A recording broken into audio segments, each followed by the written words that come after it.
Balandžio 25 dieną buvo parašytas skundas į Alytaus policiją Alvydui Jurgelevičiui. Skundas buvo parašytas dėl Arūno, ūkininko. Taigi, Arūnas Visockas padarė mano mamai 12 nusikalstamų veikų. Ir dabar greitai pasakysiu, perskaitysiu iš skundo, kokios yra padarytos Arūno nusikalstamos veikos. Pirma, tai, kad Arūnas suklastojo žemės nuomos sutartį, parašė panaudos sutartį,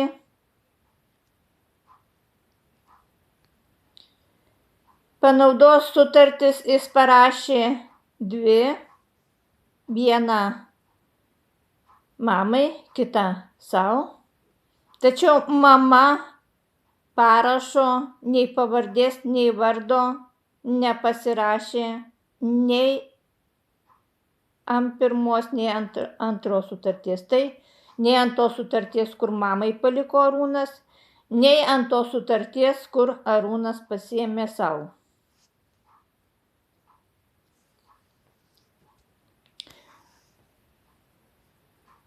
Ant panaudos sutarties, kuri yra pas mamą, parašo pavardės, vardo nėra. Jinai nesugebėjo parašyti pavardės, vardo. Skaitau iš skundo, kuris parašytas Alvydui Jurgelevičiui. Ant sutarties, kuri yra pas Arūną Visocką, Arūnas Visockas padirbo mamos parašą. Parašė pavardę ir vardą. Padirbtą parašą Arūnas Visockas atvežė 18 dieną, balandžio 18 dieną atvežė pas mamą parodyti man padirbtą parašą. Ištraukė ir parodė ir pasakė, kad čia mamos parašas. Aš pasakiau, kad ne mamos parašas, o tai padirbtas parašas.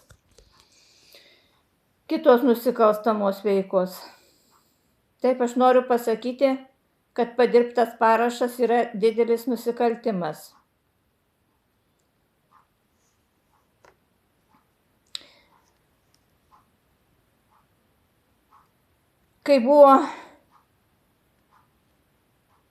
Kai Arūnas rašė negaliojančias panaudos sutartis mamai ir savo, mama nesuvokė, kas per panaudos sutartis, nesuprato kas, nesigaudė kas.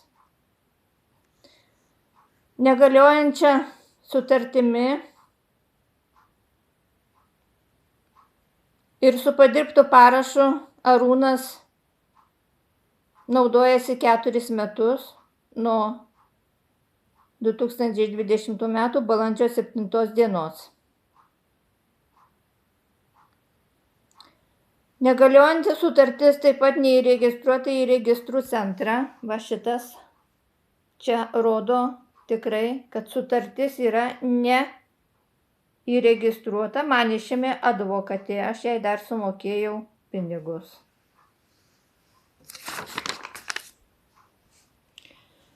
Arūnas dirba mamos žemę 4 metus su negaliojančia sutartimi ir padirbtu parašu nelegaliai. Arūnas 4 metus nešienauja pievų. 4 metus deklaruoja pasėlius ir gauna neteisėtas išmokas. 4 metus sėja grūdus ir nukalė parduotą ir gauna neteisėtas pajamas. Arūnas Visockas mano mamą laiko žiauriomis sąlygomis, su sulūžusia lova, spinta, purvinais kilimais, sulūžusiais virtuvės baldais, šaldytuvu, sugedusia dujė, neapsilpusiais tapetais, grindų dažai nusilupę, patalynė sena, purvina, higienos prekių neturi. Mama per metus patiria žalą 1260 eurų, kadangi Arūnas naudojasi žeme mamos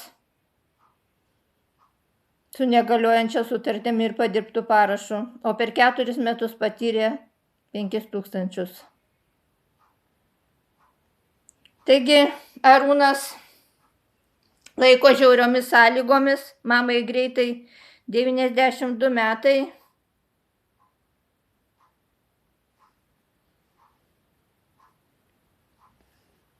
Žiaurus elgesys su žmogumi. Žmogaus teisių konvencijoje yra parašyta, kad žmogaus kankinti negalima.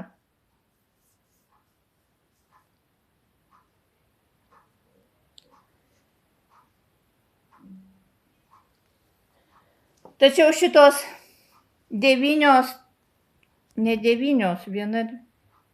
12 nusikalstamų veikų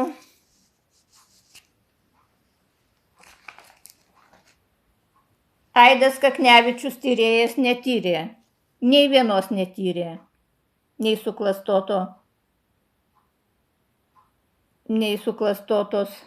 sutarties, kuri parašyta negaliojanti su padirbtu parašu. Aplamai Aidas Kaknevičius netyrė nei vienos nusikalstamos veikos. Už ką jam Jurgelevičius moka atlyginimą?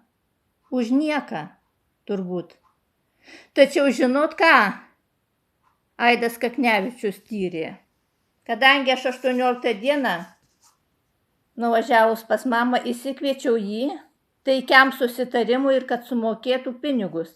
Tai Aidas Kaknevičius man parašė, aš jums parodysiu, kad aš sukėliau konfliktą, norėdama taikaus susitarimo ir kad sumokėtų 5000 už naudojimąsi žeme 4 metus. Šitą sukeltą konfliktą tyrė Alytaus. Tai matot, už ką jam mokami pinigai?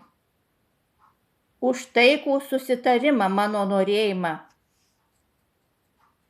Aidas Kaknevičius tyrė, o 12 nusikalstamų veikų nei vienos netyrė. Nors aš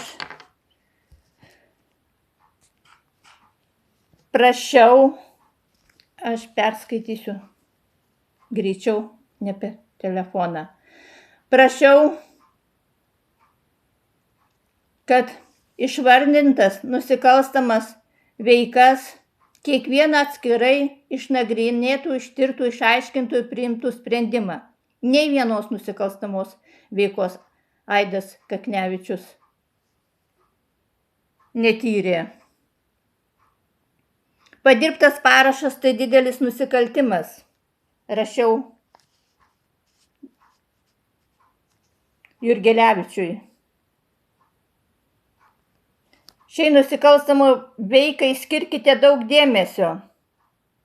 Tačiau nieko, nei tyrė, nei žiūrėjo nieko. Taigi, Aidas Kaknevičius, aš manau, prisideda prie Arūno nusikalstamos veikos, labai didelės nusikalstamos veikos, kadangi jisai, Aidas Kaknevičius kartu su Arūnu, laiko mano mamą žiauriomis sąlygomis. Aidas Kaknevičius nestabdo šito žiaurumo, nors aš prašiau, kad sustabdytų tą žiaurų elgesį Arūno, o jis nestabdo, tačiau prisideda prie to žiauraus elgesio ir laikymo mamos žiauriomis sąlygomis, nors žmogaus teisių konvencijoje parašyta, kad žmogaus kankinti ir laikyti žiauriomis sąlygomis negalima, pažeidžia žmogaus teisę į orų gyvenimą. Taigi Aidas Kaknevičius ir Arūnas Visockas pažeidžia mamos teisę į orų gyvenimą. Aidas Kaknevičius pažeidžia mamos teisę į orų gyvenimą, skaitau nuo tos dienos, kai buvo parašytas skundas nuo balandžio 25 dienos. Tai daro labai didelę žalą mano mamai. Šie žmonės, ūkininkas ir Aidas Kaknevičius, daro labai didelę žalą, pažeidžia mamos teisę į orų gyvenimą.